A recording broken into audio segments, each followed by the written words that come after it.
This is Friday, July 14th. I'm Diane Barrett with the BE Collection, and I'm honored to interview Jan Wise today. Hello, Diane. Coming out series regarding our collection. And it's great to see you again. Yes, great to see you. I think that, one thing that I've been aware of doing this coming out series is that it's not the same for everyone. Nobody says, oh, I'm a lesbian, I guess I'll start living like that. It's a gradual development into who you are and where you're comfortable. So how is it for you? Well, my lesbian coming out story begins at my birth 68 years ago. Wow. Just as I have brown eyes and brown hair, and I'm a bit stubborn. I am short in stature. I'm a Caucasian, and I'm a homosexual, a lesbian. I was born this way, as Lady Gaga would sing. And that's when my coming out began, at birth. Good. That's true. We just don't recognize it. And I, as a child, as you had mentioned earlier, we kind of evolve into who we are. As a child, I was known as a tomboy. And I had interest in more in being a cowboy than playing with baby dolls. I didn't want to be a boy, except when there was a time when I was told if I kissed my elbow, I would turn to a boy, because I had observed that the boys got to do all the fun stuff.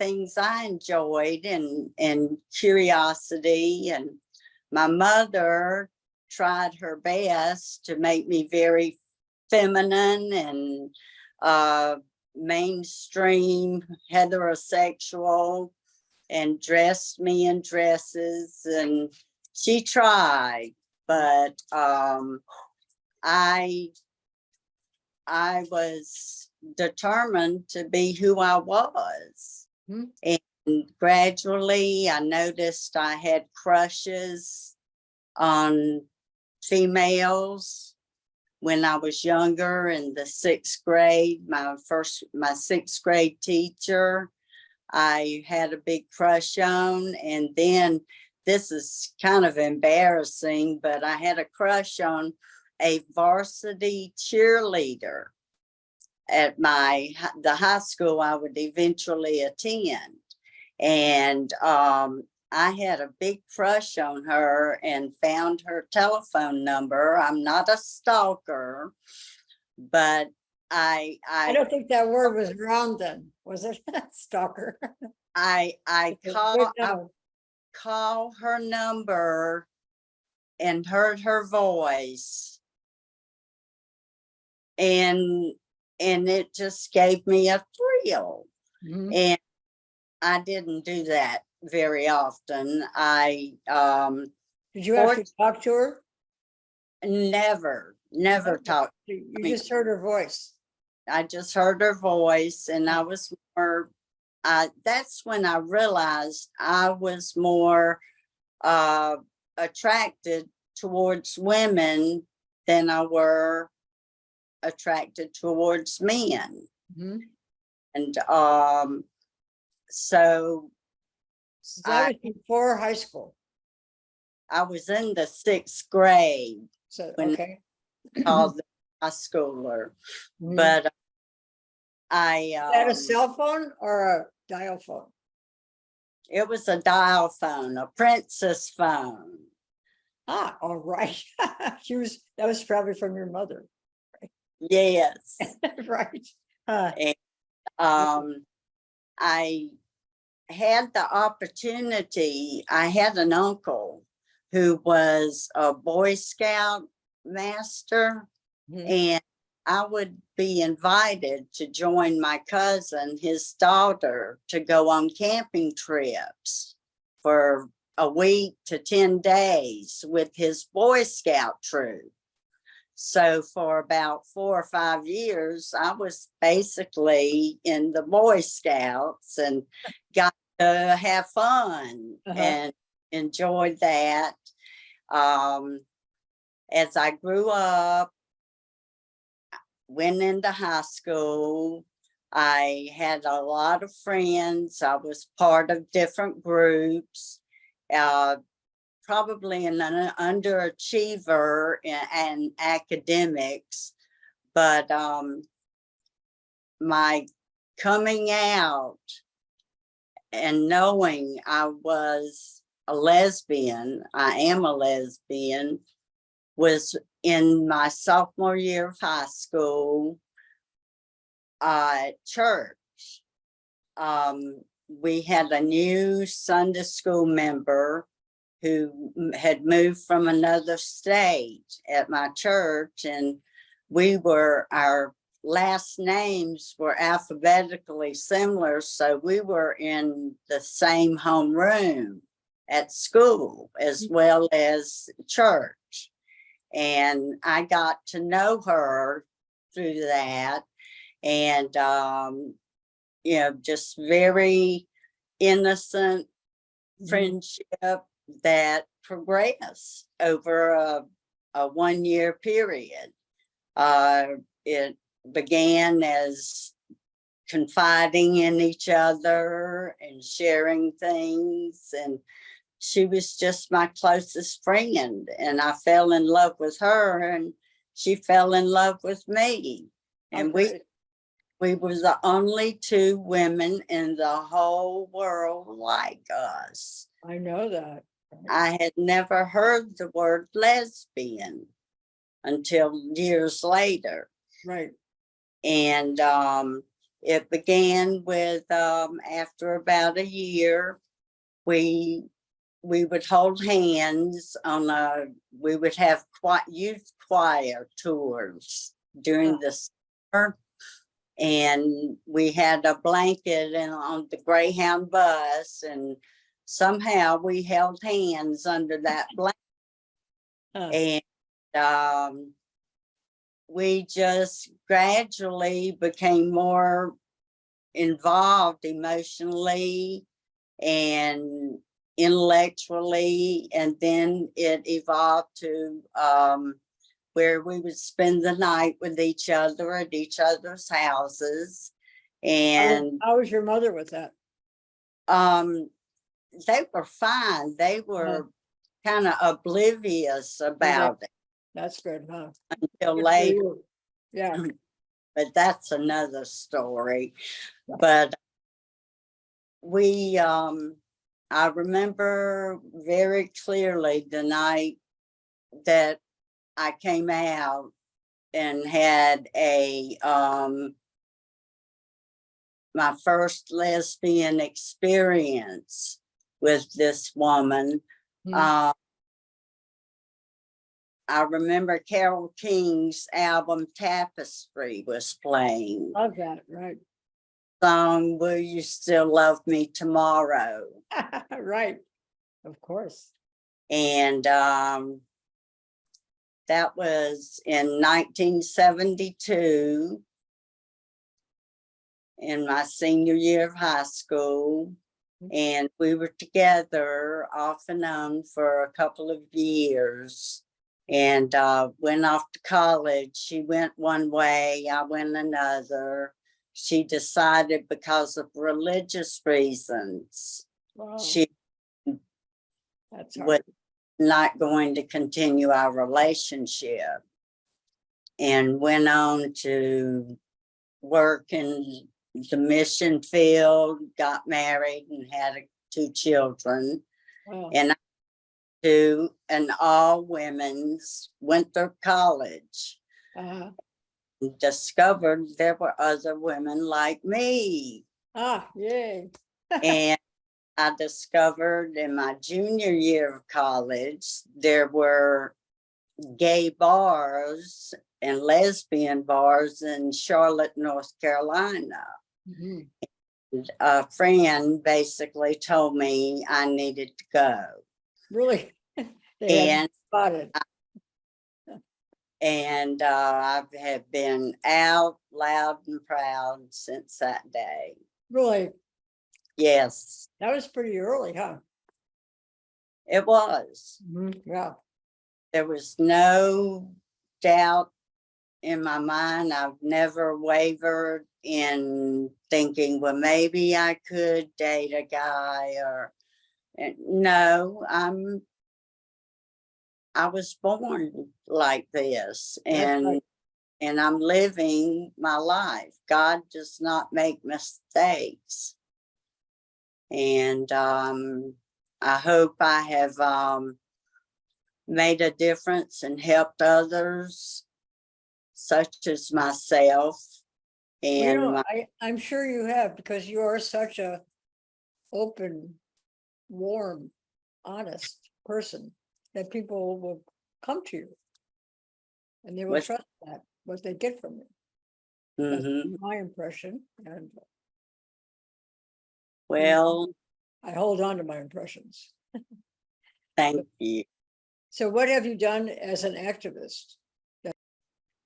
It began back when I moved to Charlotte after I discovered the bars in Charlotte and met so many women and played on softball teams and had a great time. I participated during the first of AIDS crisis. I had several friends who in Charlotte, males who had died of AIDS and or had AIDS. And my first participation was probably in 1982. I participated in the first march, Pride March in Columbia, South Carolina, inaugural march. And it was shortly after that I went to Washington, D.C. to the March on Washington and went to a couple of marches in D.C. A couple of years later when they had the AIDS quilt. Right. And I wonder. RuPaul spoke, and we oh, that was so long ago, but it was so invigorating to Right. be with others, and it wasn't the extremes that you see on television. Right. We were just average, normal people. Mhm. And I felt a part of it. And then I went to the Stonewall 25th anniversary of Stonewall in New York City, and went to that.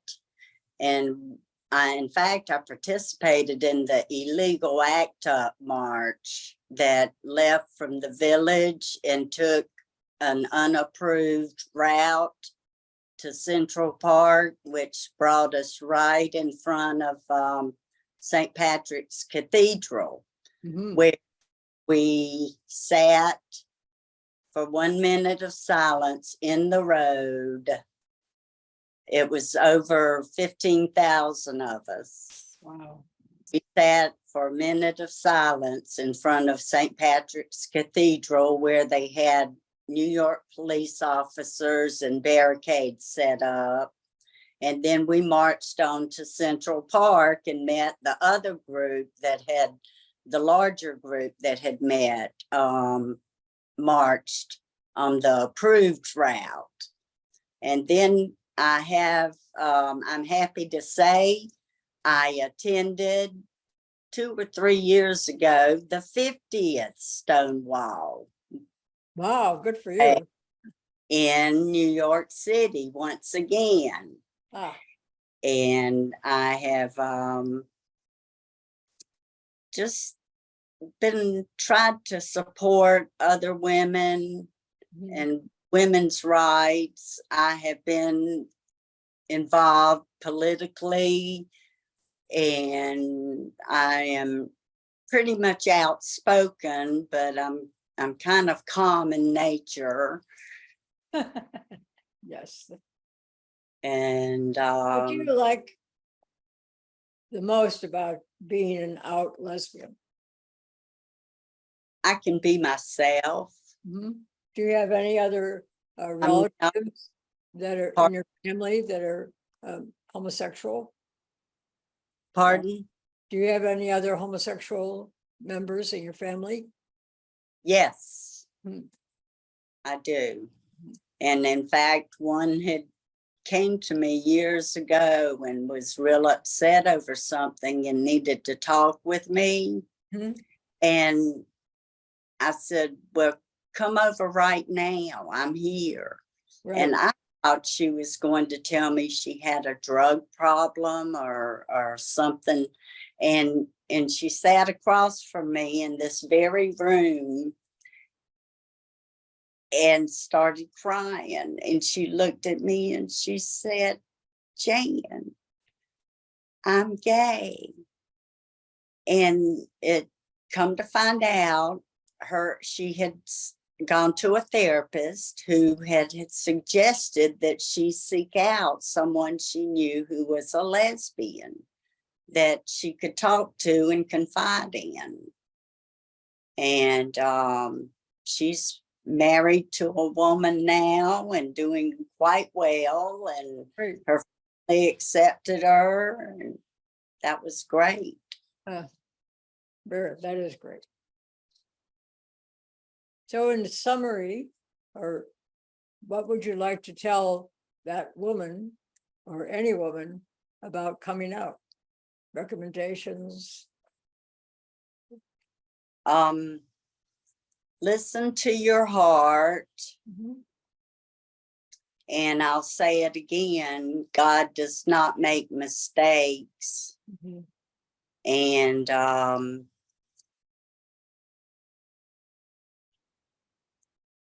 love is great.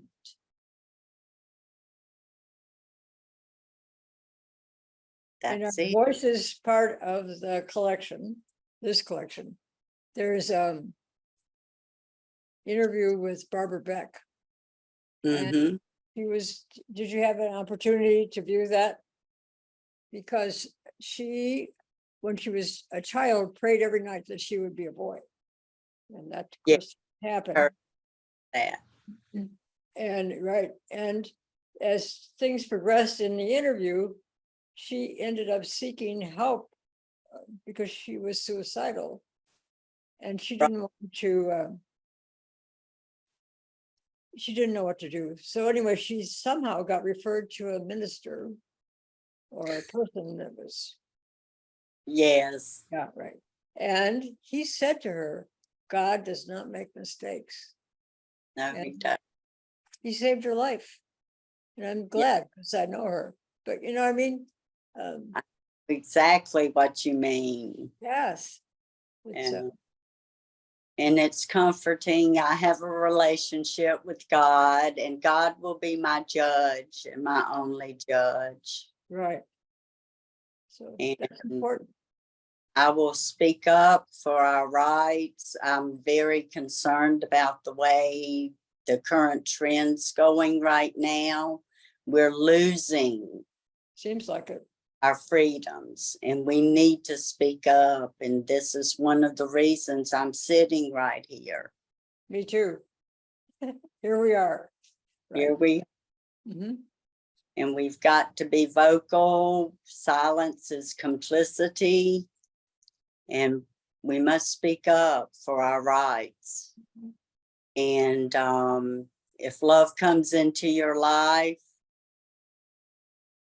consider it. I like that. Right. Yes, So it's my pleasure to see you again. you too. Yeah. Stay in And touch with me. I will Okay. avoid this. Okay. So thank you. And when this is assembled, your video, I'll give you a call and you can take a look at it. Okay. Thank you very much. And you Thank have a you. good. Do that. Call me too. All right. Thanks, Jan. Bye-bye. Bye.